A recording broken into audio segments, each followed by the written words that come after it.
Hello बच्चों, SIC के online class में आपका स्वागत है। आज हम क्लास 10th का हिंदी व्याकरण के अंतर्गत समास प्रसंग को पढ़ेंगे, जो आपके प्रश्न पत्र में 2 अंक के प्रश्नों में आता है। इसके पूर्व हमने संधि पढ़ा। तो सबसे पहले समास किसे कहते हैं, संधि और समास में क्या अंतर है। संधि में वर्णों के मेल से जो विकार उत्पन्न होता है और समास में पदों का जो मेल होता है। समास का तो शाब्दिक अर्थ संक्षिप्त होता है कि जब अधिक 2 या 2 से अधिक पदों को संक्षिप्त किया जाता है, छोटा किया जाता है, उसे समास कहते हैं। तो आइए देखते हैं कुछ शब्दों में। देखिए, समास समास का शाब्दिक अर्थ है संक्षिप्त। 2 या 2 से अधिक पदों के मेल को समास कहते हैं। इस प्रकार जो शब्द बनता है उसे सामासिक या समस्त पद कहते हैं। जब 2 या 2 से अधिक पदों के मेल से जो शब्द बनता है उसे सामासिक शब्द या समस्त पद कहते हैं। सामासिक पद को पुनः अलग अलग करना विग्रह कहलाता है। समास किसे कहते हैं, संक्षिप्त करना, उसे छोटा करना कहते हैं।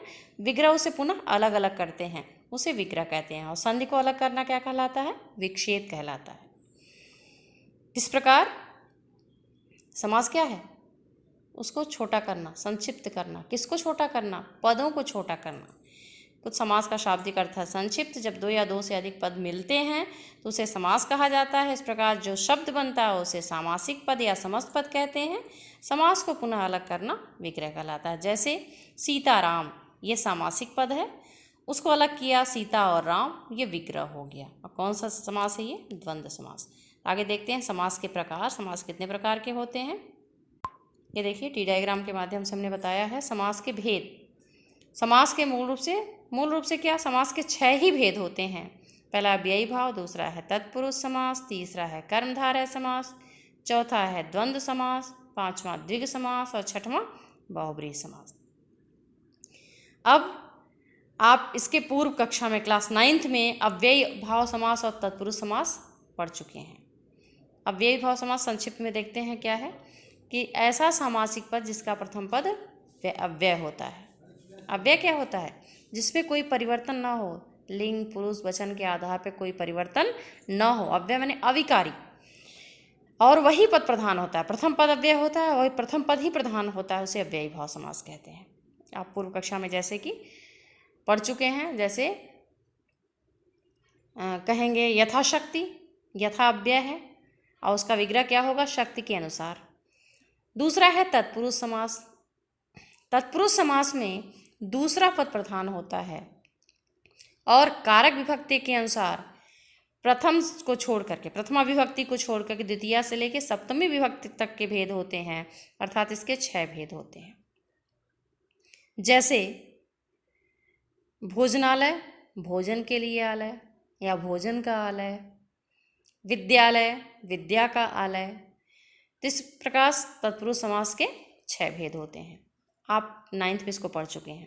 10th के सिलेबस के अनुसार आपको इसमें 4 समास पढ़ना है, कर्मधारय, द्वंद्व, द्विग और बहुब्रीहि। तो आइए पढ़ते हैं कर्मधारय समास किसे कहते हैं।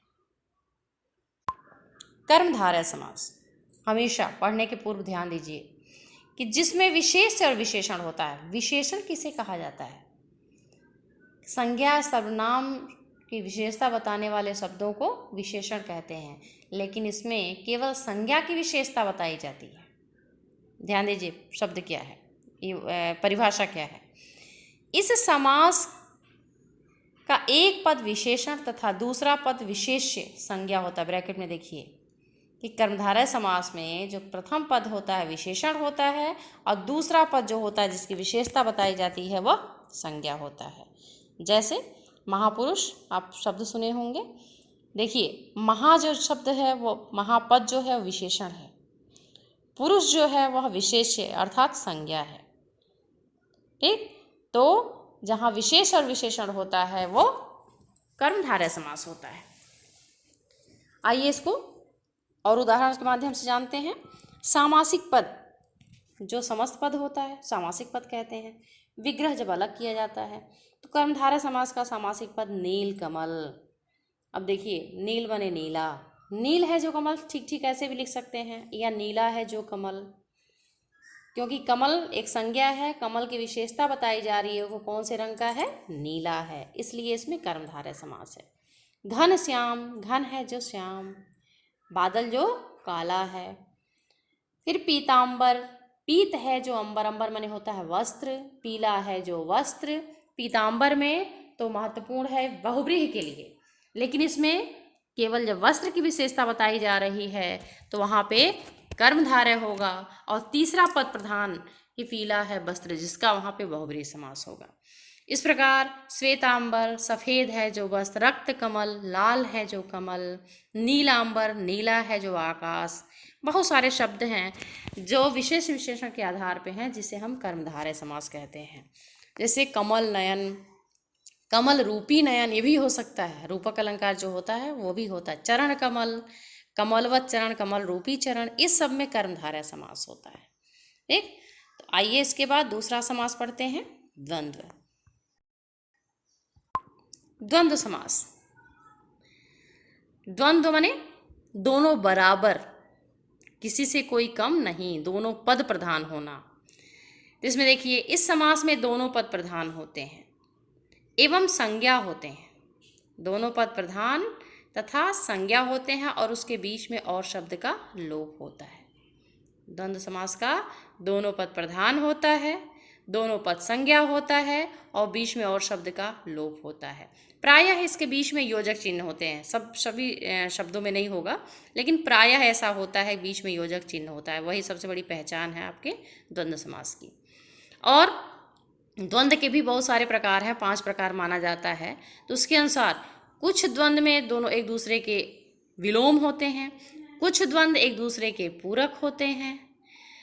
तो प्रायः एक दूसरे के विलोम जो होते हैं वह द्वंद्व समास होता है। जैसे माता पिता, माता और पिता, भाई बहन, भाई और बहन, सुख दुख, सुख और दुख, हाथ पैर, हाथ और पैर, उत्तर दक्षिण, उत्तर और दक्षिण। इसके अन्य उदाहरण भी आप लिख सकते हैं, आकाश पाताल, काला सफ़ेद, ठीक, नर नारी, ये सब क्या है? द्वंद्व समास के उदाहरण है, और इसमें और शब्द का लोप होता है। अब आइए देखते हैं तीसरा समास कौन सा है,